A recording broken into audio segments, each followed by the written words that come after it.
Welcome back बच्चों, again in my channel economics easy है। हम लोग जो टॉपिक पढ़ रहे थे, क्या पढ़ रहे थे? सेकेंड चैप्टर पढ़ रहे थे। उसमें हम लोगों ने डोमेस्टिक इनकम, डोमेस्टिक टेरिटरी, सब चीज़ें क्या होती है पढ़ ली है। हमने ये भी पढ़ लिया है सिटीजनशिप क्या होता है, रेसिडेंटशिप क्या होता है, factor income, transfer income, factor payment, transfer payment. उसी में आगे एक नए कॉन्सेप्ट की ओर बढ़ रहे हैं जो है फाइनल गुड और इंटरमीडिएट गुड्स। ना सबसे पहले बताते हैं सर फाइनल गुड क्या होता है। नाम से ही लग रहा है फाइनल है। इट मींस ऐसा गुड्स जो कि या तो हम कंजम्पशन पर्पस के लिए खरीदेंगे या तो हम इन्वेस्टमेंट पर्पस के लिए खरीदते हैं। ऐसे सामान को क्या बोलते हैं? Final goods. दो ही में से कोई एक काम करेंगे भाई। जैसे फॉर एग्जांपल हम मिल्क खरीद रहे हैं, हम हाउस होल्ड हैं, मिल्क खरीद रहे हैं, तो किस लिए खरीदेंगे? या तो उसको खरीदेंगे भैया क्या चाय बना के पीने के लिए, या उसको रख देंगे 2 दिन बाद उसी की रबड़ी जमाएंगे, या उसको रख देंगे 2 दिन बाद उससे जो है कुछ बढ़िया खीर बना के पीना होगा, उसको फ्रिज में संभाल के रखेंगे। तो इन्वेस्टमेंट या तो तुरंत कंज्यूम करेंगे या फ्यूचर इन्वेस्टमेंट के हिसाब से रख के उसको यूज करेंगे।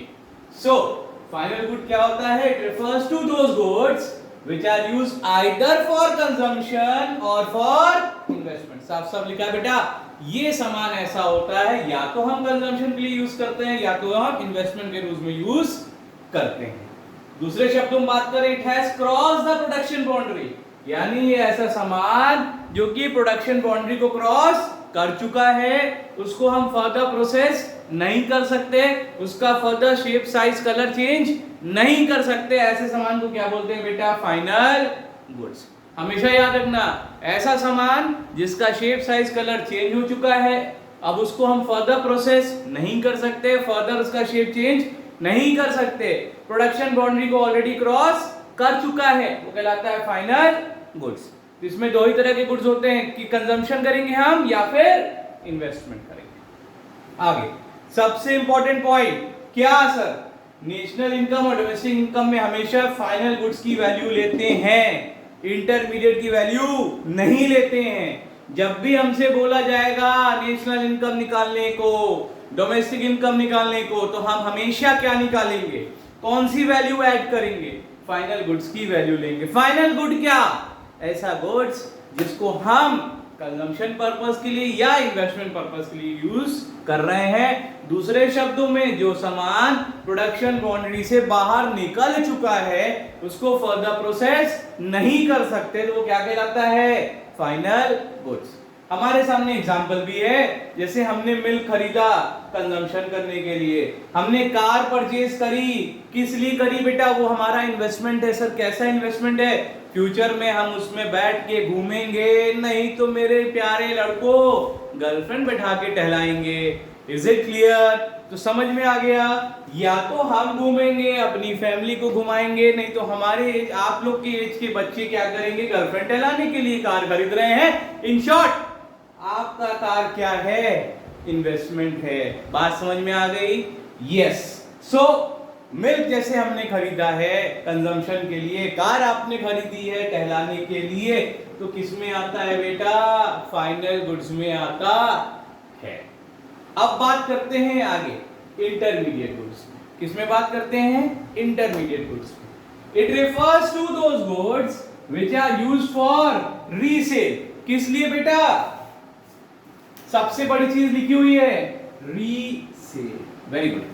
क्या लिखा है? It refers to those goods, ऐसा सामान जिसको हम बेचने के लिए खरीद रहे हैं 1 साल के अंदर। सबसे अच्छी चीज लिखिए विद इन सेम ईयर, इसी साल हम उसको बेचेंगे, तो मेरा क्या कहलाएगा? Intermediate goods. यानी ऐसा सामान जो हम खरीद रहे हैं, बेचने के लिए खरीद रहे हैं, इसी साल उसको बेचने के लिए खरीद रहे हैं, तो वो कहलाएगा इंटरमीडिएट गुड्स। यानी they are still with in the production boundary, ऐसा सामान जो अभी प्रोडक्शन बाउंड्री को क्रॉस नहीं करा है, अभी वो प्रोडक्शन के प्रोसेस में, उसका शेप साइज कलर चेंज हो रहा है या और हो सकता है, तो क्या कहलाएगा? इंटरमीडिएट गुड्स कहलाएगा। सबसे अच्छी बात, they are neither included in national income nor in domestic income. ना तो ये नेशनल इनकम में निकलेगा या ऐड होगा, ना ही ये डोमेस्टिक इनकम में ऐड होगा। याद रखना, सबसे इंपॉर्टेंट बात लिखी है सेम ईयर। बच्चों यहाँ कंफ्यूज हो जाते हैं, एग्जाम में केस स्टडी आती है छोटी सी और वहां हम गलती कराते हैं। क्या गलती? कि एक सामान था, हमने 1 अप्रैल को खरीदा था बेचने के लिए, बट अगले साल 31 मार्च तक वो बिका नहीं, तो उसके बाद से जैसे ही नेक्स्ट ईयर लगेगा, ये इंटरमीडिएट गुड किस में कन्वर्ट हो जाएगा बेटा? फाइनल गुड्स में कन्वर्ट हो जाता है, ऑटोमेटिकली वो फाइनल में कन्वर्ट हो जाता है। इसका विशेष ध्यान रखिएगा। आई रिपीट वंस अगेन, कोई सामान है, इंटरमीडिएट गुड है, 1 साल के अंदर वो बिक नहीं पाता है, तो अगले साल वो किस में कन्वर्ट हो जाएगा?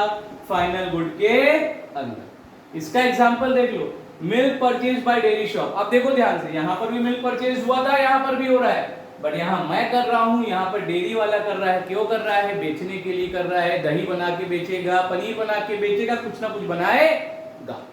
दूसरा, कोल यूज इन फैक्ट्रीज। कोल कहां यूज हो रही है? फैक्ट्री में। क्यों? प्रोडक्शन करने के लिए यूज हो रही है। I think it is clear to everyone what is intermediate goods and what is final goods. क्यों पढ़ाया है, क्यों समझाया है, बहुत ध्यान से सुनना मेरी बात को। एग्जामिनेशन में केस बनकर आता है, मिस्टर ए था, उसने ये सामान खरीदा, ये खरीदा, ये खरीदा, ये खरीदा, 5-6 एग्जांपल्स दिया जाएगा, आपको उसमें से बताना पे बोला जाएगा कि कौन सा फाइनल है, कौन सा इंटरमीडिएट है, इसलिए समझाया है। तो ऐसा सामान जो कि ऑलरेडी प्रोडक्शन बाउंड्री को क्रॉस कर चुका होगा, अगर वो है तो वो फाइनल में आएगा, और ऐसा है जिसका शेप साइज कलर चेंज हो सकता है, तो वो किस में आएगा बेटा? इंटरमीडिएट गुड्स में आएगा। Is it okay?